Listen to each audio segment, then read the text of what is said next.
మరి ఇలాంటి కార్యక్రమం చేయాలని ఎంతో ఆశ ఉంటుంది నాకు. ఎందుకంటే ఈ ఊరిలో మరి మామయ్య ఎన్నో సంవత్సరాలు ఉన్నాడు. మరి ఇక్కడ పాల్ కేరీ కూడా మా తమ్ముడు మత్తలు కూడా హేవెన్ ఆఫ్ హోప్ ఇక్కడ స్థాపించినారు. చిన్న పిల్లలు ఇక్కడ కనీసం 4-5 సంవత్సరాలు ఉన్నారు. ఆ తర్వాత మంచిర్యాలకి వెళ్ళినారు. మా తమ్మునికి మా మామయ్యకి ఎంతో మంచి సంబంధం అంటే కూర్చొని గంటలు మాట్లాడేవాళ్ళు. మరి మామయ్య కొంతమందితో అంత మంచి సంబంధము ఉండేవాడు. ఇప్పుడు డేవిడ్ అన్న చెప్పినాడు కదా, ప్రకాష్ సుకాషి డేవిడ్తో కూడా, మళ్ళా జీవరత్నం ఎల్వాక జీవరత్నము గారు, మళ్ళా అక్కడ రందుల మల్లయ్య గారితో కూడా ఎంత మంచి సంబంధం ఉండేదని అంటే అంత మంచి సంబంధం. రండి ఒకసారి మల్లయ్య.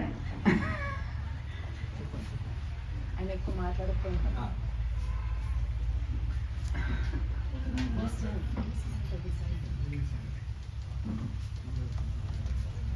మల్లయ్య నేను ఒక్కటే నెలలో పుట్టినాము.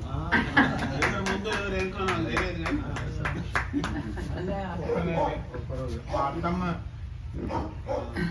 వీరు జన్మించినప్పుడు వాళ్ళ ఇంట్లో పని చేసింది మా నాయన చెల్లి.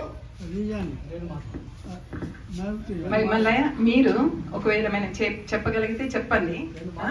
మా ఇంటికి అయితే ఎన్నోసార్లు వచ్చి పోయేవాళ్ళు మీరు. మళ్ళీ మా మామయ్య గారు వచ్చినప్పుడు కూడా మల్లయ్య ఓ సత్యనారాయణ గారు వచ్చినారా, మరి నేను ఇక్కడ వస్తానని వచ్చి ఎంతో సమయం గడిపేవాడు.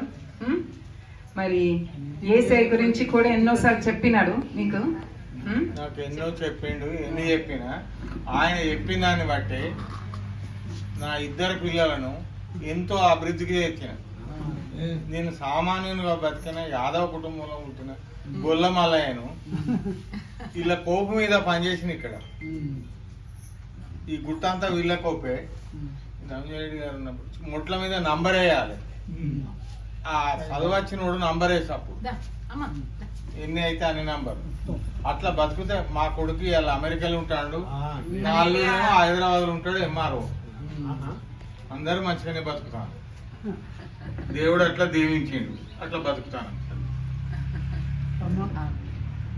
చాలా వందనాలు. మరి నిన్న నేను చెప్పినాము తప్పనిసరిగా రావాలి, మామయ్య జ్ఞాపకం చేస్తున్నామంటే మరి కరీంనగర్ నుంచి వచ్చినారు.